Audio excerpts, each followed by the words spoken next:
Oi, gente, eu sou o Matheus Goelzer, estudante de farmácia da Unicuritiba, e junto com a Ana realizamos um trabalho e agora vamos apresentar para vocês sobre a comparação do Covid-19 no Brasil e no Japão.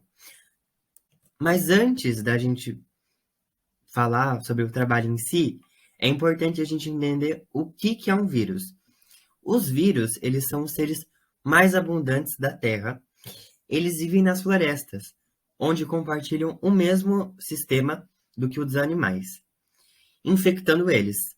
Porém, esses animais que acabam sendo infectados, eles não demonstram nenhuma reação na convivência com esses vírus. Todavia, a cada ano que passa, os seres humanos estão destruindo as florestas por meio do desmatamento e da transformação de terrenos verdes em pastos a fins lucrativos, resultando assim no aumento do risco de humanos entrarem em contato com esses animais hospedeiros de vírus e acabam passando a doença, que até então era desconhecida para esses indivíduos, resultando assim no que se chama de uma zoonose. Essa relação de doenças epidemiológicas entre animais e seres humanos se chama quebra de barreira, pelo fato de que um vírus que era somente transmitido em animais, agora ele se adapta geneticamente e passa a infectar as pessoas, como por exemplo o vírus do Ebola, AIDS e agora o Covid-19. Em relação às zoonoses, de fato, ela também pode ocorrer quando os vírus se adaptam a insetos, como por exemplo os mosquitos. Os mosquitos, eles transformam-se em vetores, e esse inseto ele leva os agentes infecciosos para os seres humanos. Por exemplo, o Zika vírus, que em 2016, no Brasil, se transformou em uma epidemia, porque esse vírus infectava principalmente os bebês que as mulheres gestavam, carregavam na barriga, e no desenvolvimento do bebê, quando ele nascia, ele acabava nascendo com microcefalia, que é quando o cérebro do recém-nascido não se desenvolve da maneira esperada. E é importante ressaltar que uma zoonose ela só ocorre pelo fato de que houve uma interferência humana no local onde era harmônico.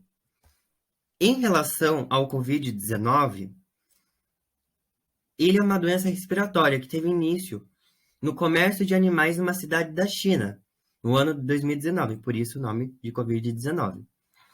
As primeiras recomendações para conter a doença foram a utilização de máscaras faciais para quem tivesse que sair de casa e o isolamento para as pessoas se manterem em casa. Com a disseminação do vírus, as pessoas daquele território começaram a sentir alguns sintomas, como tosse, gripe, perda do paladar e olfato. Posteriormente, esses agentes infecciosos atravessaram as fronteiras do país e o cenário se tornou agora em escala mundial e transformou o mundo em uma pandemia, que é a disseminação global de um micro-organismo, que nesse caso é o Covid-19. Somente no ano de 2020, o vírus chegou no Brasil e no Japão, causando diversos problemas sociais, políticos e econômicos, como pessoas trancadas em casa e o fechamento de comércios, por exemplo. No decorrer do tempo, diversos casos de mortes ocorreram em diversas famílias. Entretanto, os cientistas conseguiram desenvolver vacinas e o governo conseguiu realizar um cronograma de vacinação, programa de vacinação, e com isso eles tentaram o Covid e os óbitos chegarem no nível de contaminação quase nulo. Então, quando o vírus chegou no Brasil, a população não obtinha o certo conhecimento sobre essa doença. Como eram suas maneiras de contágio, e despertou uma preocupação para o sistema de saúde única do país, que nesse caso é o SUS, que apresentou um colapso, resultando em inúmeras pessoas com a doença, hospitais com leitos para a Covid lotados e óbitos exorbitantes. Nesse período, o sistema brasileiro teve que demonstrar de forma eficaz a universalidade e equidade dos pacientes afetados.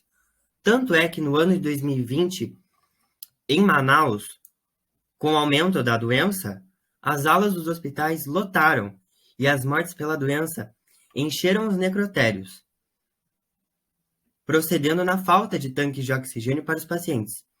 Contudo, a proporção foi tão intensa, tão grande, que as regiões próximas dali começaram a doar tanques de oxigênio e leitos vazios para Manaus.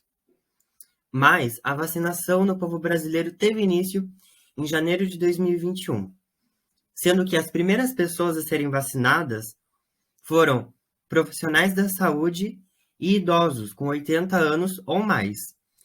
No ano de 2020, em relação aos dados da vacina, obtiveram 83,13% da população recebeu a primeira dose, 77,43% a segunda dose e 43,38% receberam a dose de reforço ou a terceira dose da vacina. Após a Segunda Guerra Mundial, o Japão sofreu uma grande devastação e levou alguns anos para que houvesse sua recuperação econômica e também estrutural. E o pós-guerra também trouxe muitos problemas, trouxe muitas doenças, as pessoas tinham saúde frágil, e com o seu desenvolvimento, no passar do tempo, com o seu fortalecimento econômico, principalmente, o Japão, no início de 1971, no 1961,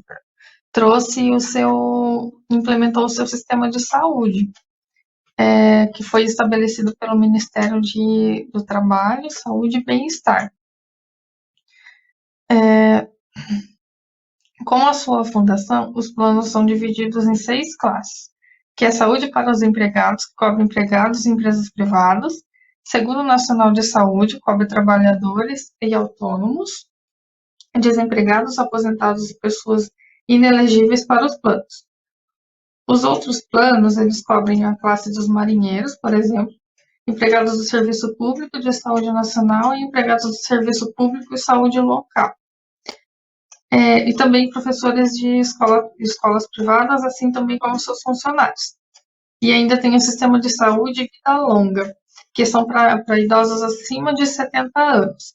Tem a divisão dos planos de saúde para idosos até 60, de 60 e poucos anos. Aí, acima de 70 anos, tem uma divisão a mais. Essa divisão serve para quê? Porque tem o auxílio para pessoas que ficam internadas em asilos, que necessitam de cuidadores, tem toda essa atenção.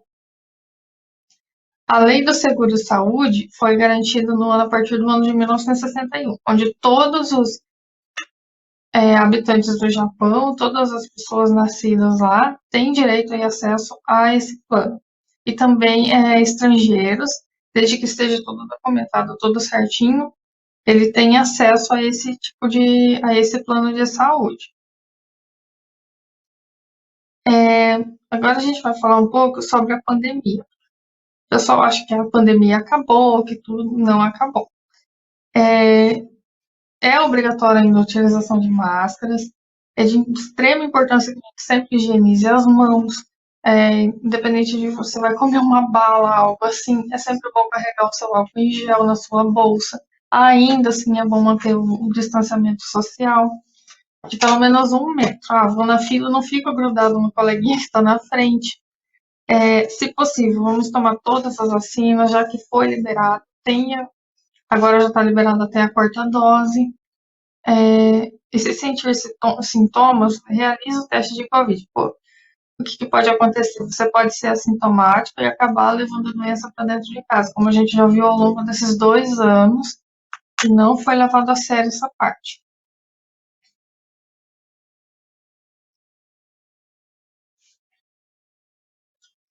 O que a gente pode observar também é que com as vacinas, diminuiu muito os casos de Covid. Alguns hospitais já até desativaram as UTIs extras que foi montado. Então, é muito importante, ressaltando a vacina.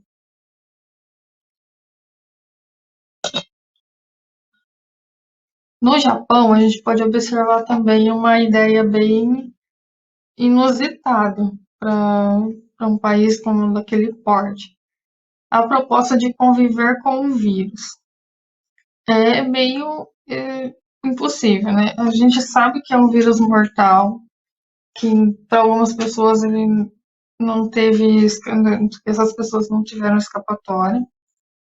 Só que ao passar do tempo, eles foram notando que seus leitos hospitalares foram ficando já no limite, levando até quase a colapsar o seu sistema de saúde, que, como já foi dito, é um dos melhores do mundo e mais modernos. Só que tem o problema da escassez de funcionários. Não tem muito. O seu diagnóstico. Outra coisa que foi muito importante foi o diagnóstico precoce. A partir dessas medidas adotadas por eles, já foi se diminuindo muito. Teve sim bastante caso. Só que foi o país que mais teve, que a gente observou menos óbitos. E como de costume nos países asiáticos já tinham o costume de usar máscara, não teve essa necessidade de educar, de mostrar para a população que era importante o uso de máscara, como já era um hábito. Não assim pelas doenças em si, mas pela alta taxa de poluição. Então isso já economizou muito tempo das políticas públicas de saúde deles para poder educar a população quanto a isso.